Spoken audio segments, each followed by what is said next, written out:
کا دل تجھ میں دیا جائے گا، اور 7 سال کے بعد تھوڑی سی اسے ہوش آتی ہے اور وہ اقرار کرتا ہے خدا ساری دولت شہرت اقتدار اور مملکت اور اقتدار کا مالک خدا تو ہے۔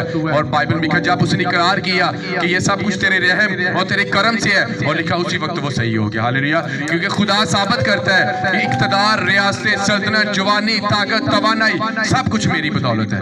یہ آج آپ بلیس ہیں تو اس کی بدولت سے، آج آپ زندہ ہیں تو یسوع مسیح کی ذات کبریا کی وجہ سے۔ ہاللیلویہ! اور نیچے لکھا ہے اس نے اقرار کیا کہ ساری زمین کا خالق اور مالک اور حی القیوم خدا ہے، وہ سلطنوں کو بنانے والا ہے، وہ سلطنوں کو اٹھانے والا ہے، وہ انسان کو پیدا کرتا ہے، اور وہی خدا ہے جو انسان کو قبر میں لے کر چلا جاتا ہے۔ ہاللیلویہ! اس لیے ہمارے اندر میں نہیں ہونی چاہیے، اس لیے ہمارے اندر تکبر اور گھمنڈ نہیں ہونا چاہیے۔ اگر گھر ہے تو ادھر ہی رہ جائے گا، گاڑیاں ہیں ادھر ہی رہ جائے گا، اچھے کپڑے الماریوں میں ہینگر میں ہی رہ جائیں گے، ایسے ہے کہ نہیں؟ اور ایک کی کفن سانو جڑا ہوتا ہے نا وہ بھی اورا بھی رپڑ ہوتا ہے۔